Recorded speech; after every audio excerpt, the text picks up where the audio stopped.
Good food, fine ales, total annihilation. Yo, dudes, the Empire's pretty chill. Maybe you could, join it or something.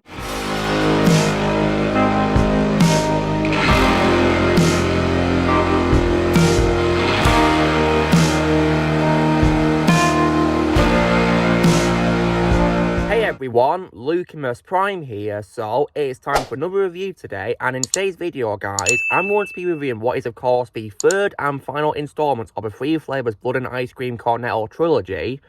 This is of course directed by Edgar Wright and is another one of my favourite comedy movies of all time.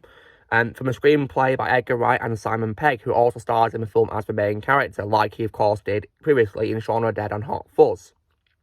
And this movie, of course, is none other than 2013's The World's End. So, now, how was this movie made, guys? So, the film entered initial development in 1995 after Edgar Wright wrote a screenplay titled Crawl about teenagers on a pub crawl. And after deciding it was better suited as a comedic exploration of young adulthood and aging, he reworked the screenplay with Simon Pegg in the early 2010s. Filming began on 28th September 2012 and lasted until that December, with filming locations including Elstree Studios, Letchworth Garden City and Whirlwind Garden City. And the film stunts were coordinated by members of Jackie Chan's stunt team, and this movie is considered a social science fiction film, even though the genre is apocalyptic science fiction comedy. The film premiered at Leicester Square in London on 10th of July 2013 and was first theatrically released in the United Kingdom by Universal Pictures 9 days later. It was later released in the United States by Focus Features on 23rd of August. The film received positive reviews from critics, with praise for the screenplay, performances of the cast, humour, and Edgar Wright's direction. It won Best British Film at the 19th Empire Awards, and was nominated for Best Comedy at the 19th Critics' Choice Awards. The film was also a commercial success, grossing $46.1 million worldwide. When it comes to my reaction to this film, guys, so when this film came out in theatres in 2013, I was unfortunately 13, so I couldn't see it in theatres because the movie is rated 15 in the UK, so I was unfortunately 2 years young to go see this, unfortunately. So I waited until I was older and it came onto streaming. And I've watched this movie, of course, for the first time on Netflix a few years ago now. And I gotta say that I absolutely loved it. Once again, like I did with the other two films of a Cornetto trilogy. Wow, this movie was just absolutely amazing and hilarious. Definitely worth the wait, in my opinion. And I rewatched it tons of times. And I even got it on Blu-ray as well, as I, of course, saw from last night's rewatch. And I definitely love the movie very much. Great movie, in my opinion. So, what is the movie about? So, in the film, 5 friends return to their hometown to reattempt a pub crawl they failed 23 years earlier, only to discover the town is in the midst of an alien invasion. So, when it comes to what I think is great about a movie, so the film has a really great cast of actors, many of which, of course, are recurring collaborators of Edgar Wright. So, when it comes to Simon Pegg as his main character in this, I definitely loved his performance in the movie as Gary King, who is, of course, the immature alcoholic who brings his friends back to recreate their youth, doing the Golden Mile, as it's called, which is a marathon of going to 12 pubs to drink, of course, 60 pints. So, yeah, wow. It's definitely a big marathon indeed. And Gary King is definitely one of my favourite roles of all time for Simon Pegg, guys. And as a fun fact as well, he actually considers Gary King to be his favourite role he's played. And I can see why, because Gary King is a very funny character. And I think it's one of Simon Pegg's more unique roles I've seen him play, because Gary King is very goofy and hilarious and you know, does really silly things in a movie. And he's just so much fun to watch, in my opinion. And he's also, as well, a very believable character as well, who can also be relatable to at times. And I think Simon Pegg brought him to life really well in this movie. And I also, as well, definitely once again loved Nick Frost, one of my favourite comedians, as another one of Gary's friends, of course, which is Andy Knightley. And And he played him really well. And one thing with Nick Frost they did in this film, which I definitely really loved when it comes to doing something different to previous two films of a trilogy, is I love how they gave him a serious role in this movie compared to the goofy character they played in the previous two movies, being Ed and Danny.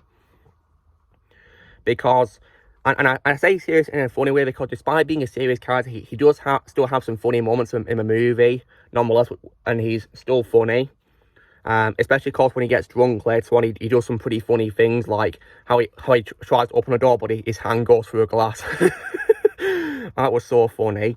But yeah, Nick Frost really played Andy really well in this, and I love the change of him being a serious character this time and not Sam Pegg. Sam Pegg playing a goofy character this time. So that was definitely a nice change, really, and I also like how this film also did something different to other two films in regards to the friendship between the two main characters, because compared to Shaun of the Dead, where they've been best friends since primary school, and in Hot Fuzz, where they meet for the first time in the movie, in The World's End, they used to be friends, but not anymore, because it's revealed that something bad happened to them, and Andy ended up cutting ties with Gary because of it. Which, of course, was a car accident in which Gary, of course, left Andy behind, injured, and get arrested for driving over the limit. So, yeah, oh dear. And as well as those two, I also loved Paddy Considine as Stephen Prince. That's one of my favourite roles of his, and he played him really well in the movie. I also definitely loved Martin Freeman as Oliver, nicknamed Old Man Chamberlain. He was also great. That's one of my favourite roles of Martin Freeman. My favourite role of his is still Bilbo Baggins in the Hobbit movie trilogy, but I think he played really well in this movie, and he's called Old Man as a nickname because he has a birthmark on his head, guys, which resembles the number 6, of course, which, of course, his friends get reminded of due to the movie The Omen. So, yeah.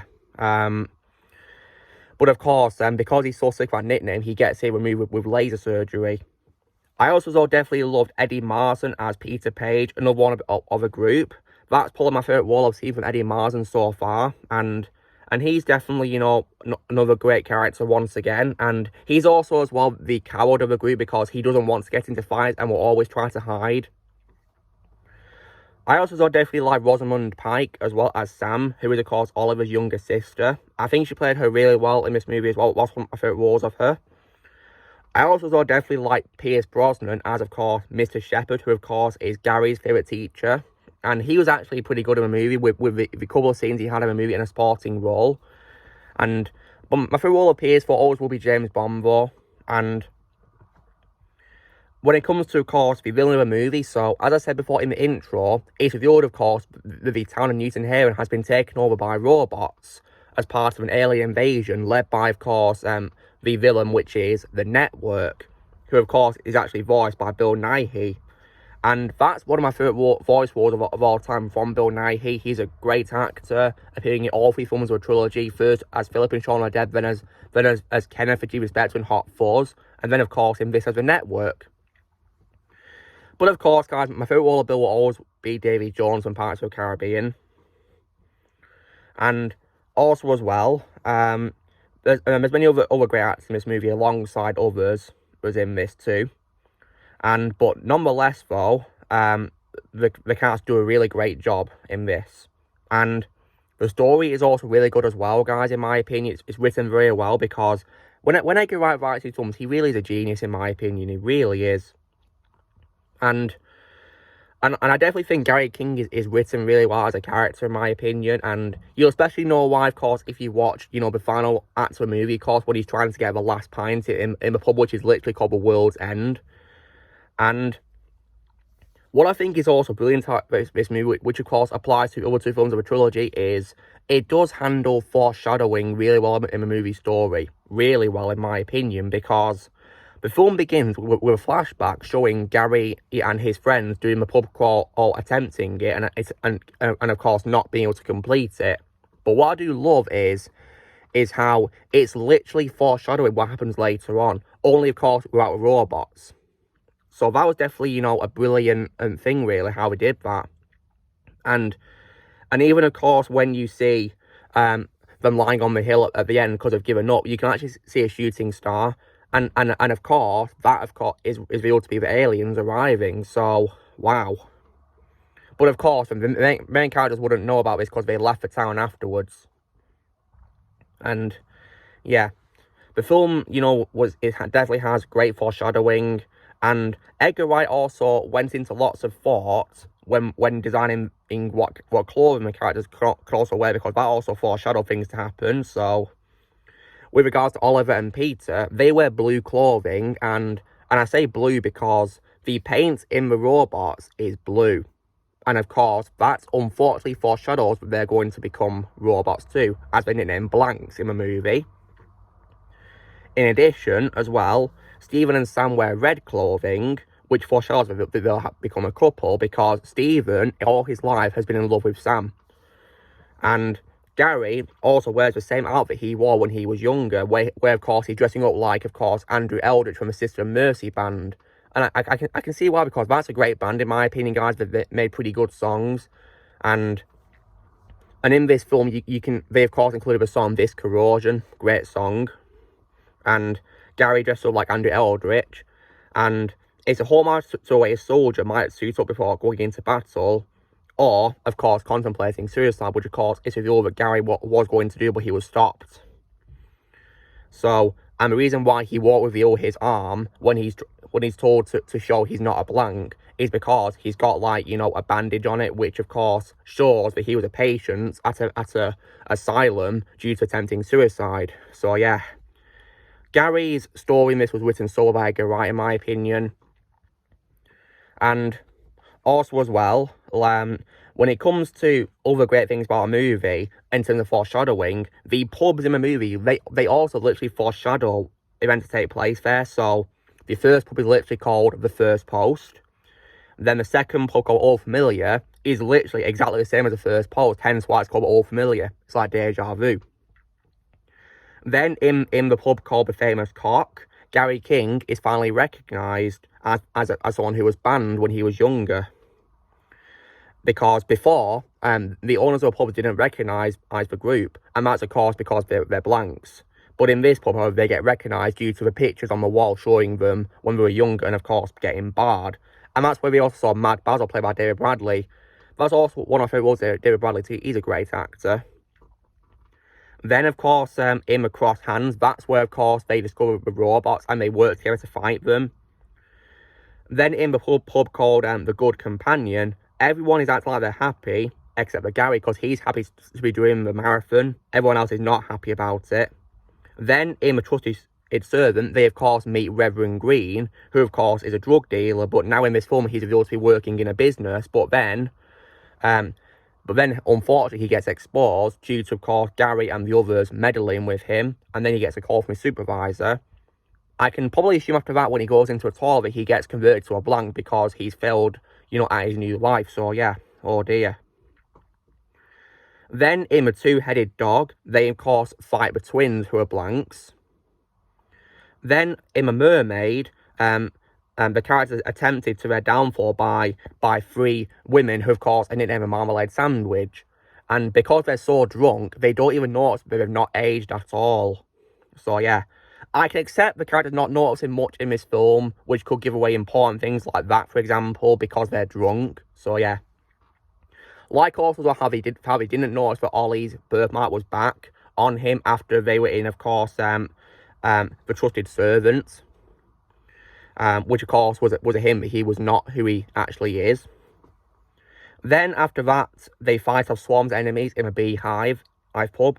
Then at the King's Head, Gary King makes a last stand and decides to continue his journey. And the King's Head is actually a reference to the fact that on the picture of the King on the pub, it's literally a picture of Simon Pegg wearing a royal outfit. So yeah. Then in the hole in the wall, a car is driven into it, which leaves a hole in the wall, literally. And then in the events that happen in the pub called World's End, it leads to a global apocalypse, which causes all the power to be shut down, sending humanity back into the Dark Ages, literally ending the world as we once knew it. And yeah, the level of detail in this film is brilliant, in my opinion. And even in the pub, you can actually see numbers of each pub on the marathon, you know, 1 to 12. It's a very good detail right there. Brilliant. And with regards to Oliver being a blank, guys, when I first watched the movie, I noticed something was up with him after the trusted servant because he needs the toilet, and by coincidence, guys, he's in the same pub that put him out of commission on the last marathon they failed at. So Gary is of course proud of him for continuing, but I can assume that when he goes to a toilet, the blanks in there, unfortunately, of course, subdue him and they convert him into a blank while he's in there. And then when he comes out, you may know if there's something's happened to him because he's no longer drunk, he's sobered up, and his clothes and his hair are tidy again, despite, of course, getting messed up during the fight him across hands. And when you see him afterwards, he's really happy and cheerful compared to how he was before. And similar to how the robots are defending who they are by saying they're not robots, because robot is derived from the Czech word for slave, which, of course, I think is Robotnik. Ollie is actually defending the idea of them being robots by saying, I think we should get away from the whole robots thing, and also manipulating everyone's getting more and more drunk as well. And of course, as well, siding with Mr. Shepherd about robots not harming anyone. So yeah, and that of course was seeing where Andy noticed a birthmark finally and hit him over the head with Judy was a blank. So yeah. But when I rewatch a movie though, guys, it becomes a lot more obvious that he's a blank the more I rewatch it. But the way they wrote it in was brilliant, though, in my opinion. And of course, this film wouldn't be a Cornetto trilogy movie without the reappearance of a Cornetto. And this time, guys, it's the mint-flavoured one, which is green. Green, of course, represents, of course, the sci-fi genre. Like how Shaun of the Dead had a red one, the strawberry one, which, of course, was red as in blood and zombies. And Hot Fuzz, of course, had the blue one, which referenced the police. This one, of course, appears in a cameo appearance as a rapper, which, of course, blows onto the fence in front of Andy, who sees it, and he nearly wants it, but it blows away. But even though, of course, he's giving up on organic food, he misses, of course, Cornettos, as you can see at the end. So it was nice to see a mint-flavored Cornetto making a cameo appearance in the form of a piece of wrapper in this movie. And furthermore, as well, when it comes to this movie, the Beehive fight scene is also epic, in my opinion. Really great to watch, and I love how Andy's definitely, you know, the most badass one out of the group, because he's definitely a brilliant fighter, in my opinion. I think it's due to him having a background in rugby, I believe, based on what he talks about in the movie, so yeah. And also as well, in terms of detail, you know how I said in my review of Hot Fuzz that many of the characters had surnames which are named after jobs or occupations? Well, I like how in this movie, the surnames of the main characters are actually taken from royalty or court. So, for example, of course, Gary King, Andy Knightley, Stephen Prince, Oliver and Sam Chamberlain, and Peter Page. So yeah, that's pretty cool, really, isn't it? So yeah, lots of detail into it. And also as well, another hint of a foreshadowing is also that all of the cars in the town are the same car, which I think is like a Vauxhall Amper, which is like an electric car. Electric as in robots. And also as well, in the Little Mermaid pub as well, there's a disco playing, and the song is Step Back in Time by Kylie Minogue. Another hint to the town being timeless, of course. So yeah, and also as well, when it comes to other great things about a movie, I also as well think that it handles emotion greatly once again, like the previous two movies did, despite being a comedy movie. Like, of course, Gary King's backstory. I think his and Andy's fight in the World's End pub, where they're confronting each other, and we get revelations about Gary attempting suicide, and also Andy's family, you know, breaking up, and all that, was definitely, in my opinion, very powerful and emotional for a comedy movie, in my opinion. It was pretty sad, actually, as well. Like, definitely hits hard, especially when Gary says that, you know, they told him when to go to bed. That line in particular hits hard, in my opinion. But I like Andy's development in the film, where he starts off, of course, hating Gary for, of course, the car accident. But then he as the movie goes on and on, he you know, gets back on with Gary as friends. At the end of the movie, they're back to being best friends again. And I will say that the ending, in my opinion, for a film which, of course, shows the world ending, is done pretty well, in my opinion, because despite, of course, the power going off in the world now, they definitely, you know, gave pretty, you know, decently happy endings for the characters, because Andy gets back together with his wife, and they run a farm together. Stephen and Sam become a couple, as foreshadowed by their red clothing. And Peter, despite being turned into a blank in the movie, when he's confronted by blanks while beating up his child bully Shane Hawkins, goes back to his family. And also as well, Oliver goes back to being an estate agent despite, of course, losing half his head from Andy hitting him with a chair. And, of course, his other blank getting hit by rubble when the network leaves Earth. So, and at the start of the movie, Gary describes Oliver as being all mouth, which is essentially how he ends up at the end of the movie. No foreshadowing. Yeah, the foreshadowing in this movie is brilliant. And also, as well, of course, and Gary, however, his fate, of course, is left ambiguous to Andy because he doesn't know what happened to him, but it's revealed that he's doing another marathon with the younger versions of his friends, who of course, are blanks, and they do a marathon together, and he's also revealed to be sober as well at the end of the movie. And it ends, of course, with him fighting people in the pub because they walked through the blanks. So, yeah. I like how it ended on a happy note for a character despite, of course, the world ending. So, yeah.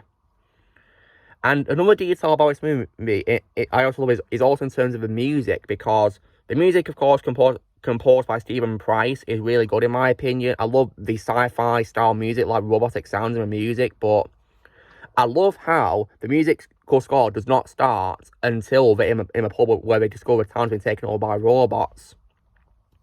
Like, that is definitely brilliant detail, because before that, it just features pre-recorded songs by artists, like, for example, Freedom by Suit Dragon, great song, among others too, in the intro.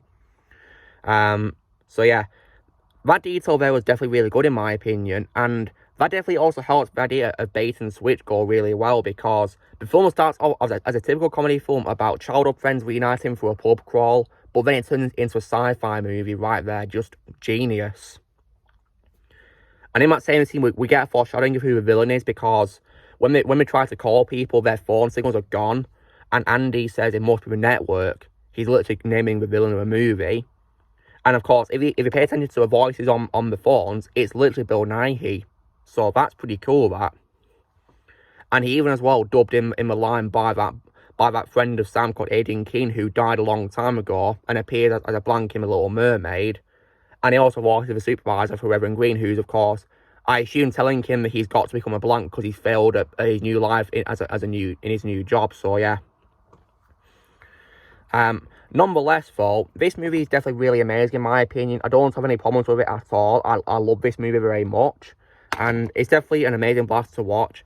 If you guys have not seen The World's End or the other films of a Connor trilogy, I'd recommend them strongly because they're definitely really great to watch. Absolutely. Yeah, this movie is brilliant in my opinion, guys. I'd recommend it if you've not seen it. It's definitely a must watch in my opinion. So guys, this is me doing my review for 2013's The World's End. So if you guys wondering why I give the movie out of 10, well, just like the previous two films of the trilogy, I give this movie a full-blown 10 out of 10 because I don't have any problems with it. I love this movie. It's always great to watch when I do a marathon of a Cornell trilogy, and it's just an amazing blast to watch. I'd recommend it if you guys have not seen it yet, 100%. So you know, drill, guys, be sure to give this video a like. Also, be sure to let us know in the comments what you guys think of The World's End. If you've seen it, let me comments below what you think. We'll see what you guys think of it. Also, be sure to join Team Prime by pressing subscribe in this current future. If you would like to be a member, you can press join using a piece of logs or a description, and I'll see you all later.